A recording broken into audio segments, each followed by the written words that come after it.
영어 수업이 시작됩니다. 소설 6강 3대 좀 어려워요.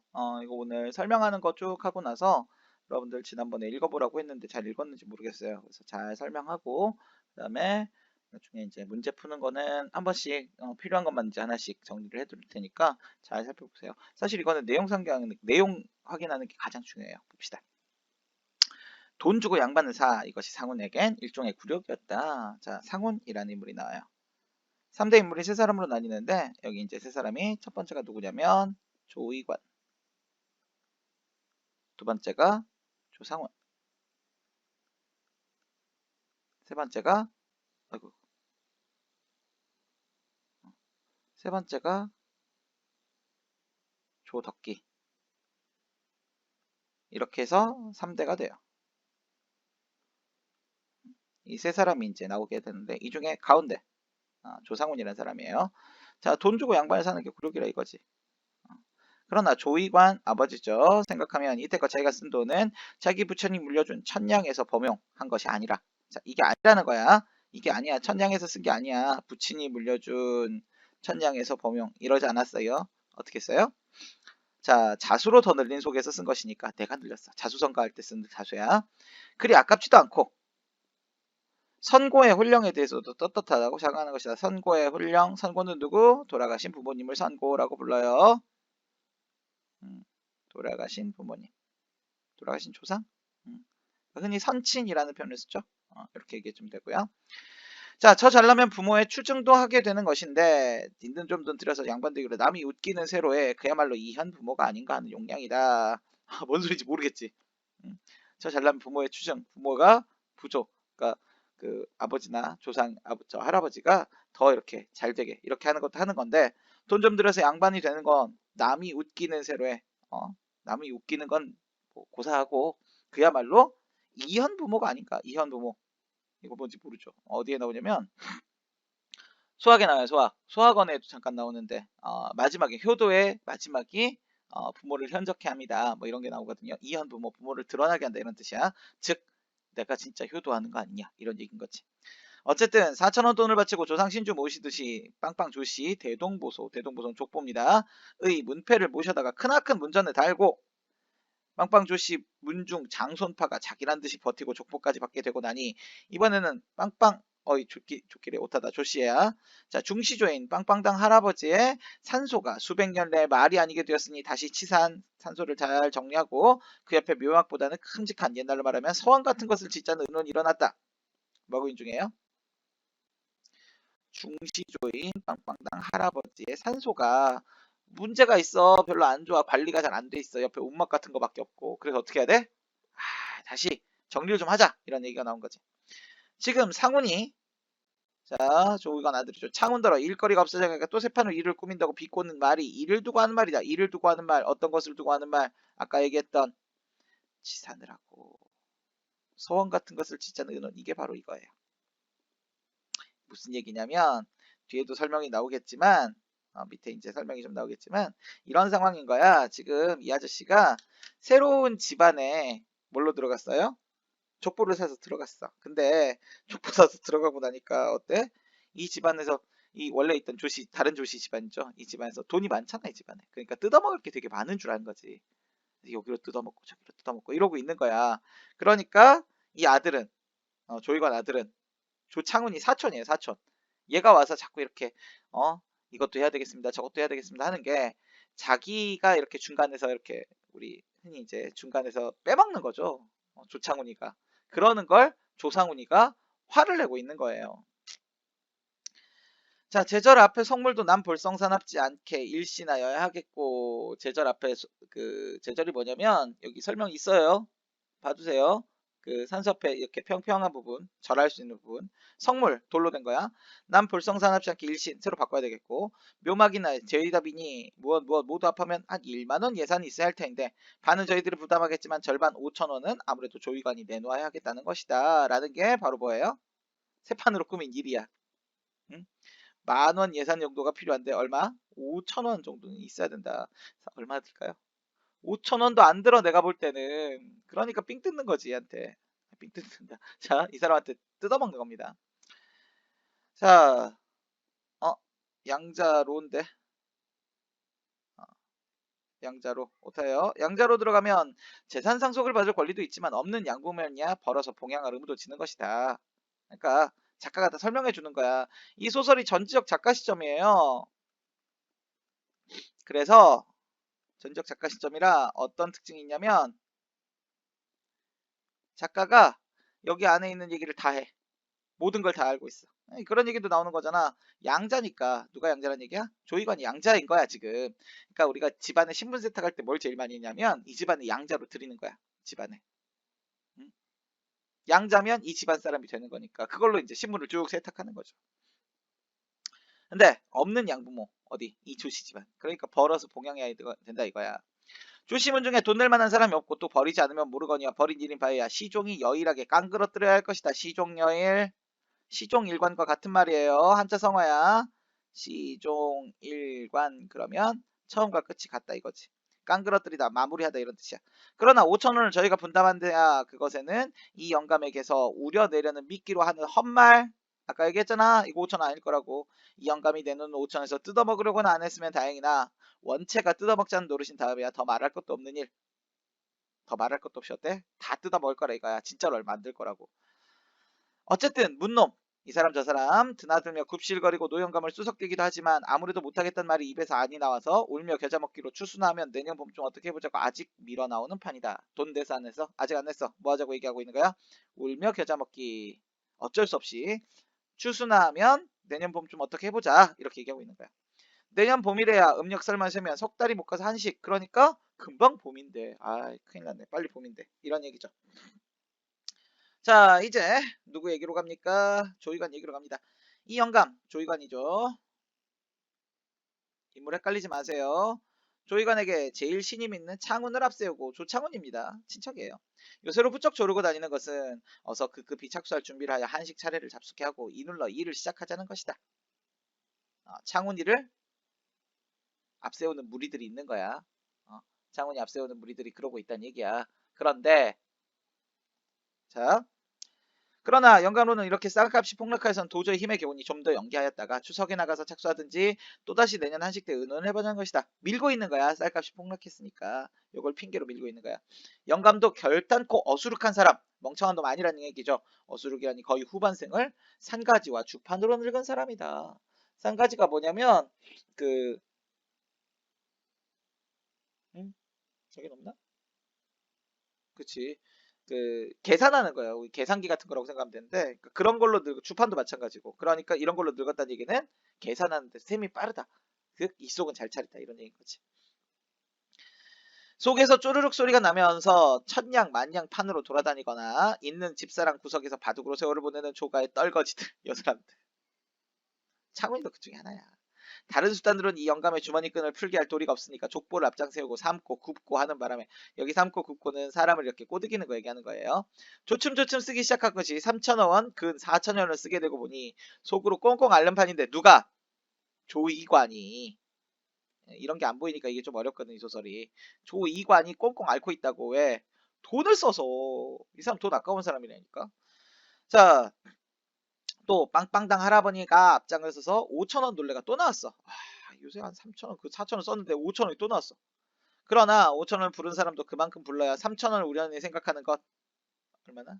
원래 3천원 생각하고 얘기하는 거라고. 일부러 높여 부른 거야. 조이관도 5천원의 반절은 아무래도 또 털리는 것이라고 생각하고 있는 것. 조이관도 어떻게 생각하고 있어요? 5천원의 반절은 아무래도 털리는 것. 에이 어쩔 수 없다. 줘야 되겠지 뭐 이러고 있는 거야. 그것도 죽을 날이 얄팍하여 가니까 죽을 날이 얄팍하다는 얘기는 곧 죽을 것 같다. 내 삶이 얼마 남았구나 이런 거야. 빵빵조씨 문중에서 자기가 둘째 중시조나 되는 셈치고 나름 위안하는 거야. 자기 합리화야. 둘째 중시조. 그래 내가 둘째 중시조 되지 뭐. 중시조는 이제 가운데 시조. 그러니까 이 집안에서 되게 대단한 일을 했던 사람 그러니까 이 집안을 일으킨 사람이 시조잖아요. 그 다음에 중간에 되게 유명한 사람들을 중시조라고 불러요. 이 세상에 남겨놓고 가는 기념사업이라는 생각. 조이건 생각이지. 조이건이 이렇게 생각하고 있다는 얘기야. 자, 우리가 처음부터 다시 한번 살펴보면 잘 보세요. 문단별로 우리가 정리를 좀 해드릴게요. 자, 첫 번째 여기 있는 부분은 이 부분은 누구에게요? 조이관이 일반적으로 조이관 입장에서 얘기를 하고 있죠. 자, 그 다음에 여기는 주변 인물이죠. 주변. 조이관 주변 인물들. 그 다음에 여기는 전체적으로 봤을 때는 주변과 이야기고요. 그 다음에 여기가 요 부분도 요런 부분 어디야? 저기 어디야? 이런 부분은 작가의 판단이 아주 정확하게 드러나는 부분이죠. 전지적 작가 시점이라서 작가가 이제 이 얘기를 전부 다 해버리는 이런 특징들을 갖고 있어요. 그것도 잘 확인해 보시고. 자, 그럼 이 내용을 토대로 해서 우리 문제를 한번 살펴볼까요? 칸이 비었죠? 교재 보세요. 교재 보고 문제 확인합니다.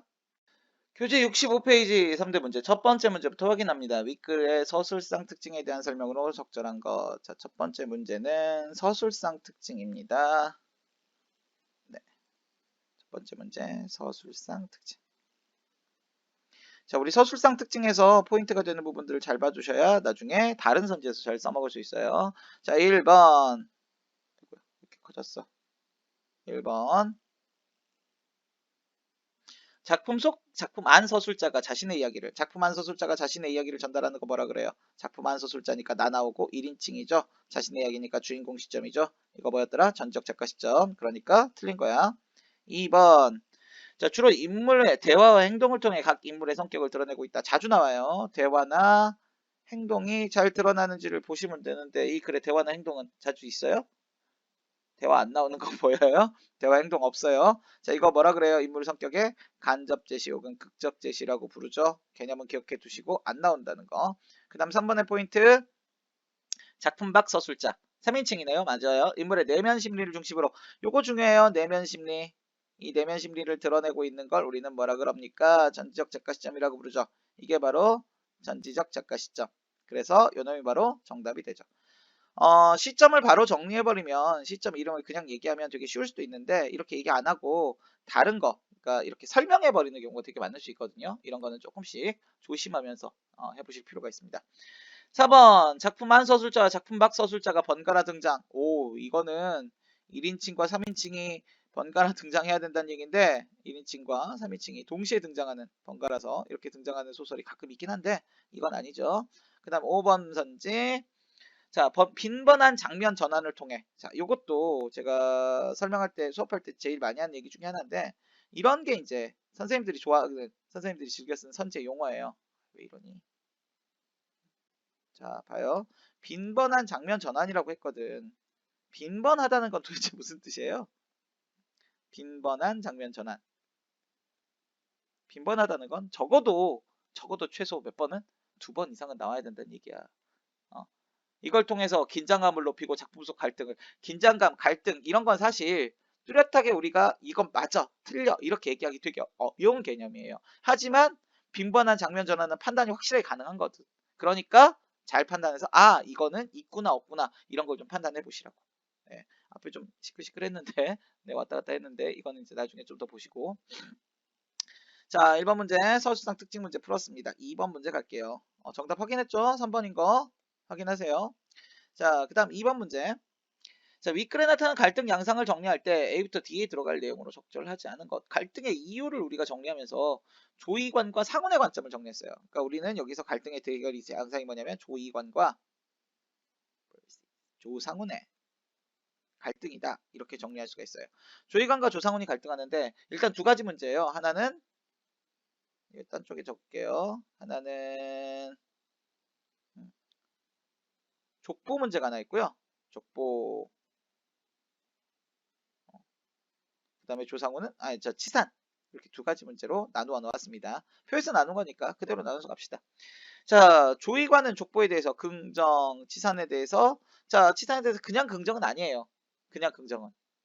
치산하는 게 좀 짜증이 나긴 하지만 어쩔 수 없어. 세모 정도 해줄까? 조상우는 뭐랬어? 처음에 굴욕이랬지. 안 좋아, 부정적이야. 그 다음 치산에 대해서 역시 부정적이야. 돈 우려내려고 하는 것이다. 이렇게 얘기하고 있죠. 그럼 선지 살펴보세요. 1번 선지. 자, 각각의 부분이 다른 색으로 표시해 둘게요. 여기가 A, 여기가 B, 여기가 C, 여기가 D니까 우리 선지로 확인합니다. 1번 선지 A의 얘기죠. 조상에게 효도하는 것이라 자부심. 맞네요. 1번 선지. 그 다음 2번 선지. 자, A. 자신이 늘린 돈으로 양반을 샀으니까 떳떳. 맞네. 자신이 샀다 그랬잖아. 자수했다라는 표현 나오죠. 세 번째 B. 큰 돈을 들여 조상을 사는 것이 굴욕적. 여기 나온 얘기였죠. 역시 맞는 얘기. 그 다음 4번 치산. C. 가문을 위해 다른 가문에 빠지지 않을 정도의 산소를 다듬어야 한다. 아, 이게 조금 애매하긴 하다. 그죠? 근데 뭐 이 정도는 맞다라고도 할 수 있을 것 같긴 해요. 이런 게 조금 애매한 부분이에요. 부분에서 정확하게 나온 적은 없죠. 조의관이 이렇게 생각한 적은 없거든. 가문을 위해서. 하지만 어쨌든 그래. 내가 뭐 죽을 무렵인데 기념사업이라고 생각할까? 뭐 이러고 있는 거잖아. 마지막 5번. 확실한 정답을 고르세요, 항상. 마지막 5번. 뭐라고 돼 있어요? 개화가 되어가는 시대에 빠르게 발맞춰가는 행동. 아, 야, 개화가 뭐냐? 개화가 이게 문물이 바뀌는 거잖아. 이 시기에 가장 핵심적이었던 게 뭐예요? 다들 뭘 안 해요? 산소 이런 거 신경 안 쓴다고. 묘지 이런 거. 조상 이런 거 신경 안 쓰는 시기가 개화 시기라고. 근데 무슨 발을 맞춰가? 시대에 뒤떨어진 행동이야. 옛날식이야. 그래서 이게 정답이 된다라는 거 확인하시고 3번 문제 갈게요. 사실 여기 있거든요. 우리는 교재에다가 넣어버렸는데 이 기억 부분에 아무래도 못하겠다는 말이 입에서 안이 나와서 어쩔 수 없이란 뜻이에요. 그쵸? 어쩔 수 없이란 뜻을 가진 속담을 골라달라는 얘기인데 설명이 있으니까 잘 써보시면 되는데 요거 본문에서 울며 겨자 먹기로 이미 나와 있었어요. 요걸 확인하시고 나머지 속담 간단하게 설명하고 갈게요. 칼로 물베기 뭔 얘기인지 알죠? 왜 우리 흔히 부부싸움은 칼로 물베기 이러잖아. 의미 없는 거 해봤자 원래 금방 본래 상태로 돌아가는 거. 식은 죽 먹기 쉬운 일, 하늘의 별 따기 어려운 일, 달걀로 바위치기.